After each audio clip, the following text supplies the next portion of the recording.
In 1869, a group of Melburnians made a big mistake.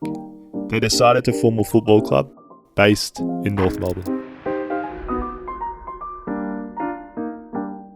Alright, that's pretty harsh. North Melbourne are a proud club. They're a very successful club, almost 160 years of history to this point. 4 AFL premierships, preceded by countless more in the VFA, home to some of the game's greatest players and coaches.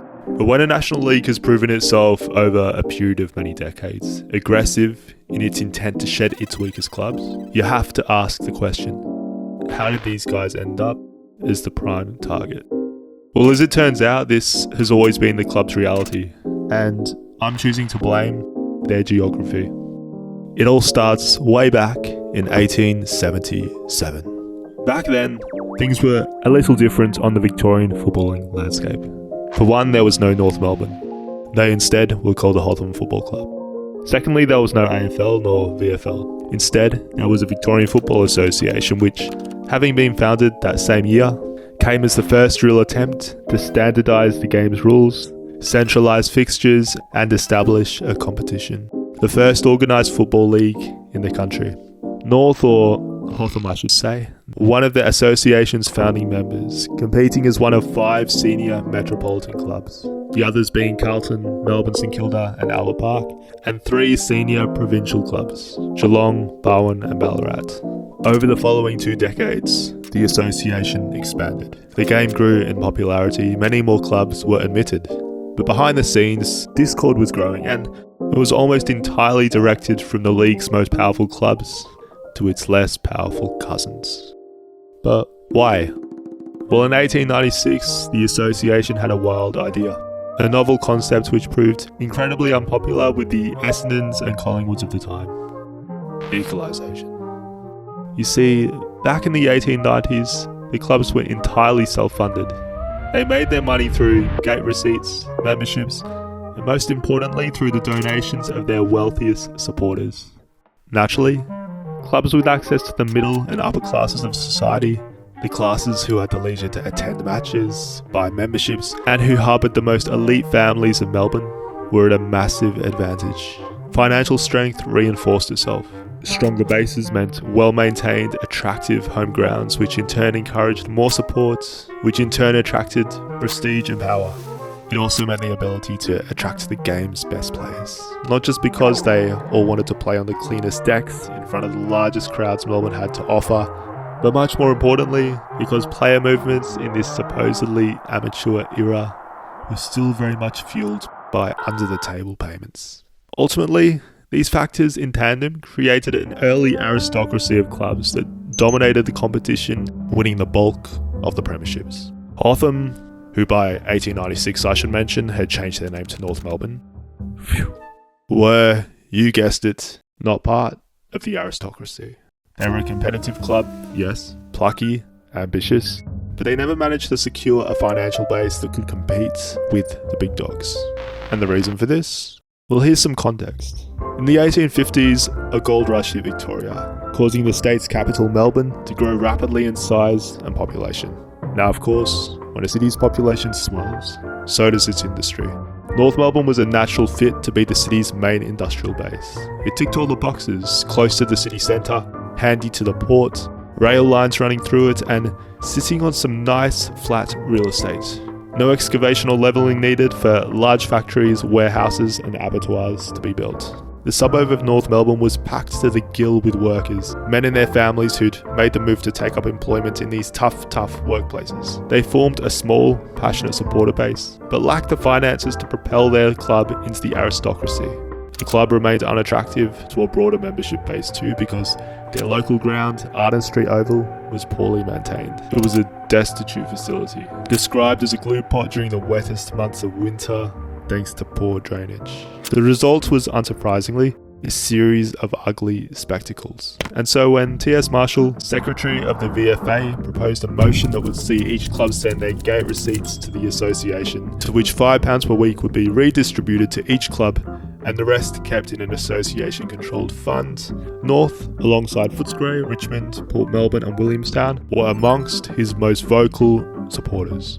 The clubs in support of equalisation expressed, above all else, concerned toward the trend that saw the association's strongest players gravitating to its strongest clubs. A reminder of their inability to compete going forward.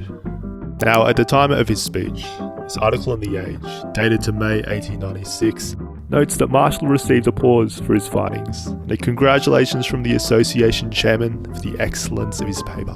But have a guess at how the league's most powerful clubs reacted, because it wasn't with any applause or congratulations.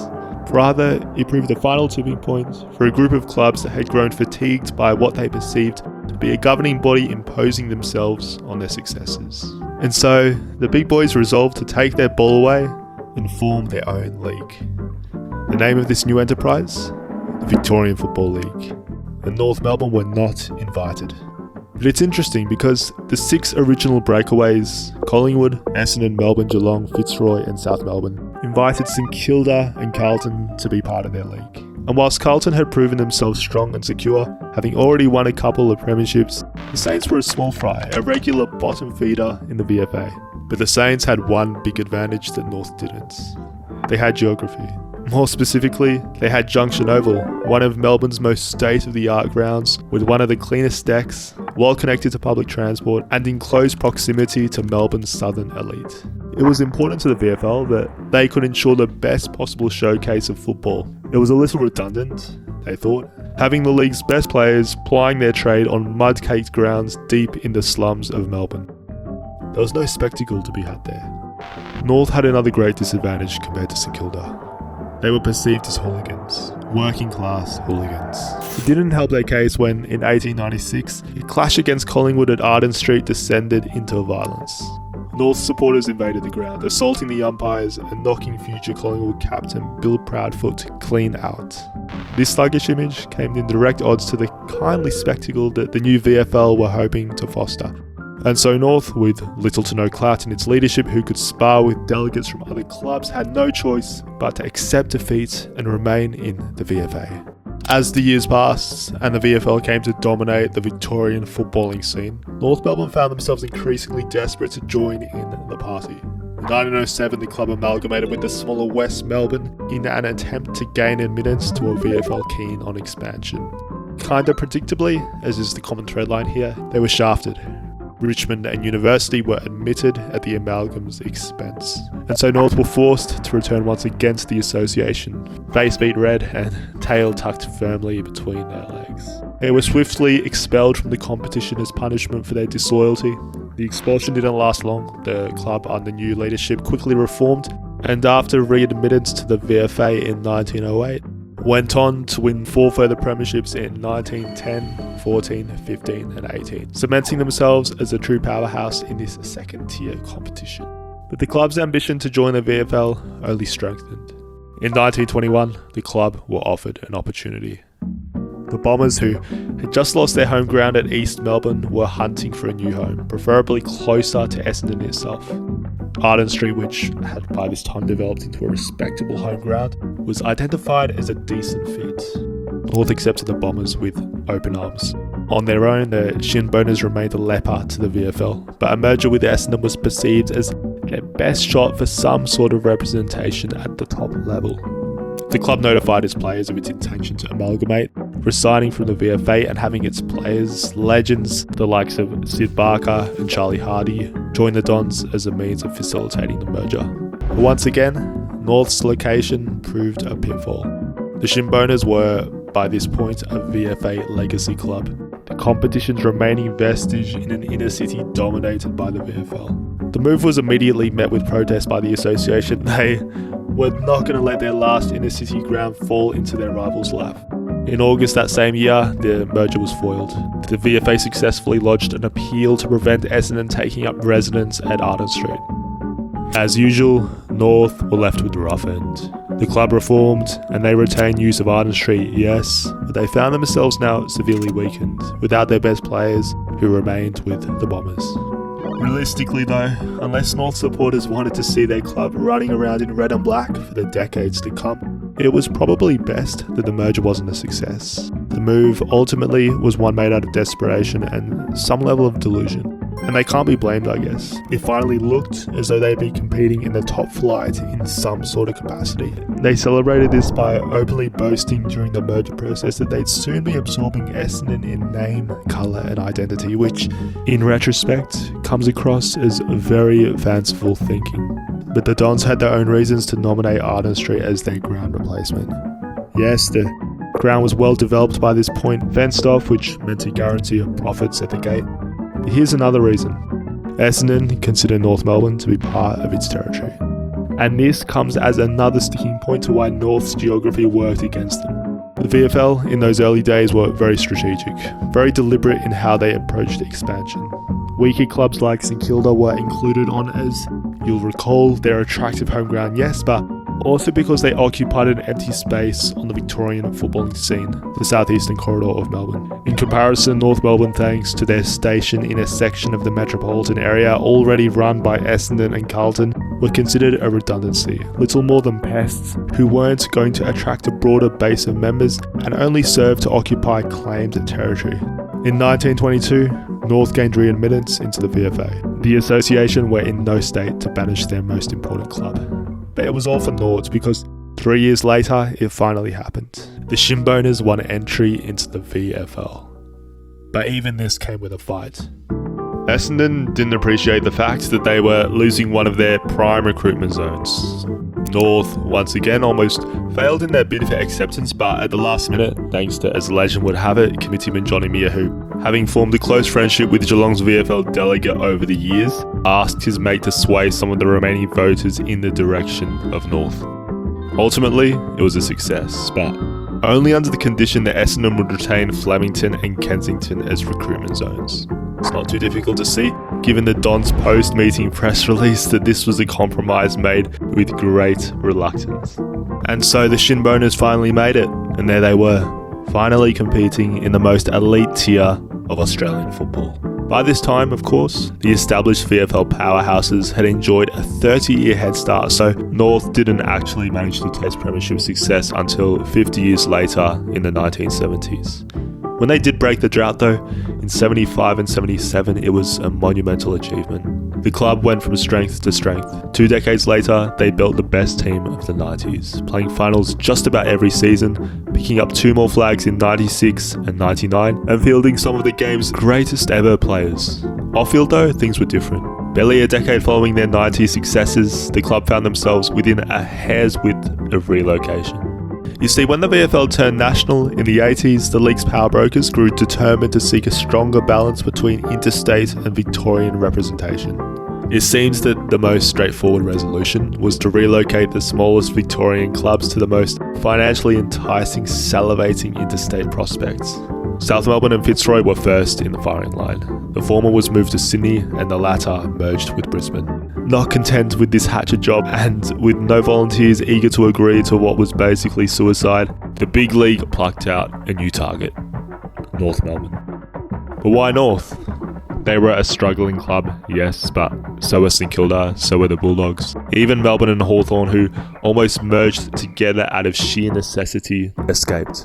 But out of all these struggling clubs, North, just as had been the case 100 years prior, were the least strategic an asset. The suburb itself remained as boxed in as it ever had. Less people called it home, more land had been taken up by industry, and like the rest of Melbourne's inner suburbs, the residential pockets that remained had a completely different demography. All in all, there wasn't much growth potential here. Clubs like the Bulldogs had the benefit of the rapidly growing western suburbs to branch out into. The Saints had the southeastern corridor. North had nowhere to go, and unlike a Collingwood or a Carlton, hadn't consolidated themselves as a powerful brand outside of their original territory. In 1999, the club rebranded as the Kangaroos, ditching North Melbourne from its name entirely. The play here was to sell themselves to new markets around Australia in what was basically a last-ditch attempt to survive the club's identity, at least its colours and nickname, in the face of extinction. The club began their new search for a new home in Sydney. This failed. Crowds were dismal, the Sydneyites weren't biting. Then they tried Canberra, this failed too. Then they tried the Gold Coast, and this one came scarily close to happening. Without any bailouts from the AFL on the horizon to settle their debt, the club's board agreed that this would be their best chance at survival. Even if it meant the desecration of their original identity, it matched the AFL's ambition to expand to Queensland, and this meant that they'd be bankrolled by the AFL. They were given until December 2007 to make a decision. On December 6th, they asked the AFL for a year's extension. The AFL said no. The next night, on December 7, James Brayshaw, who at the time was the club's incoming chairman, presented the club's final decision to 2,500 of their members. To their surprise, to their elation, he announced that the club would remain in Melbourne and would commit themselves to wiping their own debt. And there you have it. Despite everything, the missed mergers, the relocations that almost were, the constant uphill fight against geography, class and politics, North Melbourne endured. That's been the club's defining story all along. They were never meant to last this long, not in the eyes of their power brokers, not in the maps that carved up Melbourne's footballing soul. Even to this day, they remain the first port of call for media men, eager to come up with their own clumsy ideas for the game's expansion. Unlike the 80s, 90s, the 2000s, club now consistently turn a profit. There is no real just reason beyond politics or someone's own rogue idea of a perfect league for a relocation to happen. North Melbourne has never been about comfort or prestige. They've been about persistence, and in a game built on territory, that's the one thing that they've never surrendered.